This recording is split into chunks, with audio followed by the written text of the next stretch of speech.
Okay, we're going to get back into your next presentation here. We finished up with short-term memory and long-term memory, and we talked about the two theories of each one of those. And again, those are very important. They're probably going to be essays on your test, or an essay, I'm sorry, on your test. So you really want to make sure that you go back over that a couple times to make sure you get that. What we're going to talk about now is we're going to kind of finish up with the long-term memory. I know we already had this slide, but we didn't go over the last part of it, which is dealing with flashbulb memories. This is part of that long-term memory theory, in which the idea is that there are some memories that will instantaneously shoot into our long-term memory and not even take very much time in the short term because of the emotion, because of the amount and type of information that's being brought into it.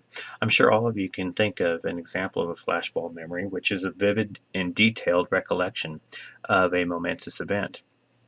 And if you think about it, there's probably been a lot of times where you've had some episode, whether it was maybe a car wreck or whether it was a birth of a brother or sister, a niece or nephew. It might have been somebody getting sick in your family. It might have been a wedding that you went to, maybe your first love, running into them and seeing them. Those memories that just burn into your mind, that you swear you can remember every detailed event of it with vivid recollection and total fact. The truth of the matter is, though, we're not very good at our flashbulb memories. Neisser and Harsh did a study on this, in which what they were able to discover in their study is that when the truth was finally looked at and the facts were all actually brought forward, they discover that we're not as good as we think we are when it comes to being able to hold these long-term memories. The emotion of the memory is something that does get put into our brains, and that's because of the secretion of the hormones that causes us to help lock in these memories. But a lot of times there are little bits and pieces of the memory that we don't keep. And we're going to talk a little bit more about that later here. And so then when we bring back that memory, when we rebuild it inside of our brains, we kind of ad lib and we bring in some misleading information sometimes. So we're not, it's the idea that we take a photograph of a memory or an event and it locks in that way is not true.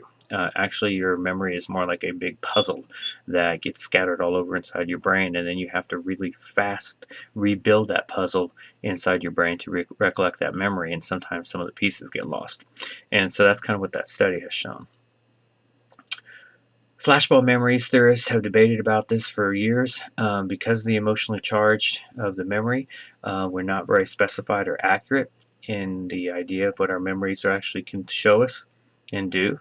The synaptic change, the stronger the neurotransmission, the better the potential for long-term memory.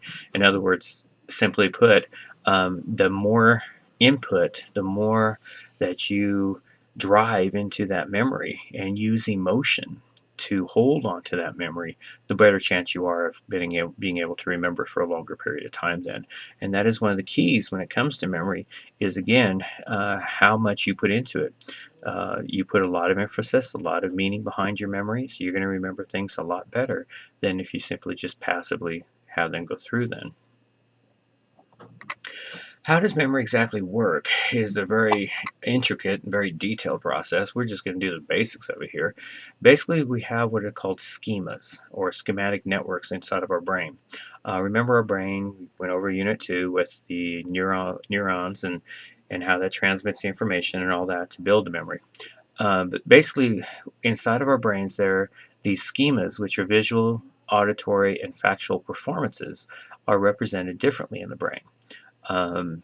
When you are basically building a memory, and if it's something dealing with pictures, mental images, and things like that, you have a much better chance of remembering the information than you do if it's simply words or numbers. Some people are really good at being able to see things to remember better than if they hear them. Others are better at hearing things than seeing them. And part of the reason why we're doing these videos now and doing these presentations this way is because it's got a combination of both. You get to see the information and you get to hear it at the same time, which could allow for both ways to help people out a little bit better.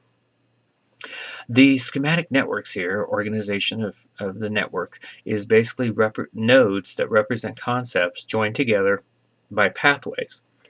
Inside your hippocampal region of your brain, okay, and that's when we talked about getting Unit 2, plays a key role with this.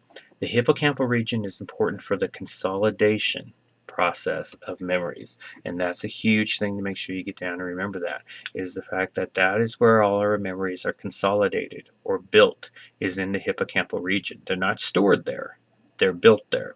Once that information is built inside the hippocampus region, your memory is built, then your hippocampal region breaks that memory up into multiple parts and sends them out all across your brain, because each part of your brain holds different parts of a memory.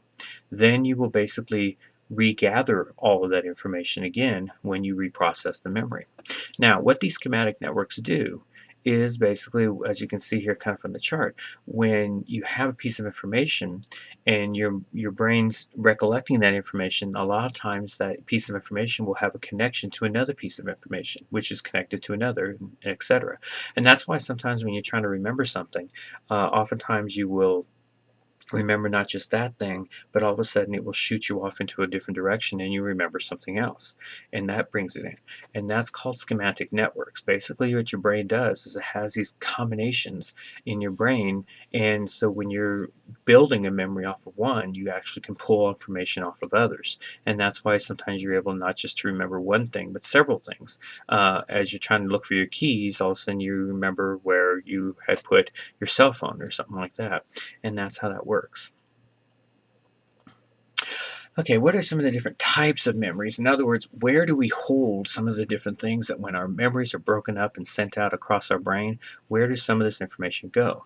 Well, if the memory has anything to do with factual information, words, definitions, names, all those kind of things here, okay, that's going to go into what's known as our declarative memory. Declarative memory is located more on the left side of your brain. Um, that's where basically a lot of your knowledge is, and a lot of the verbal concepts are located at. So upper left side of the brain is where the representation of a lot of this will be held at. Declarative memory is such things as being able to know the rules of how to play football, being able to remember definitions of terms and words and those kinds of things. If you're really good at that kind of memory system, then you have a very fast processing mechanism that helps you do your declarative memory. For some of us, we're really not very good with book smarts, and that's really what declarative memory is textbook smart. Non-declarative memory is more dealing with your physical abilities, your procedures, how you do things, the actual actions and skills that you actually perform. And some people are excellent dealing with those kind of things. They can memorize how to put together an engine in a car. They can take wood and take some tools and they can build all kinds of things. That's because they have very good non-declarative, or what's also known as procedural memory. And again, this is located more on the right side of your brain. And this is more for like athletes who are really exceptional at being able to throw a ball or to shoot a basketball or to catch or to kick a soccer ball, because they have exceptional non-declarative memory skills. And again, this is why a lot of times you have athletes who sometimes are not as good in the classroom being able to memorize things, but yet they can memorize things very easily when it comes to the sports itself, because they have much better non-declarative. They're two totally different type of memory systems then. Okay, the third type of memory system then is episodic. Episodic is chronological, being able to put things in order, being able to organize, being able to take information and break it down and then put it back together again in some sequential format. People who are really good at being able to do that or have great organizational skills are people who have high exceptional episodic memory skills. And again, when you're trying to memorize something, so someone tells you, hey, don't forget about such and such date, you have this going on and this going on. Okay, when you're trying to memorize that, part of what happens is some of that information gets shot out to your declarative, your factual part of your memory system. Some of that's going to get sent out here to your episodic, which is the dates and the chronological order of it, and sets that up there.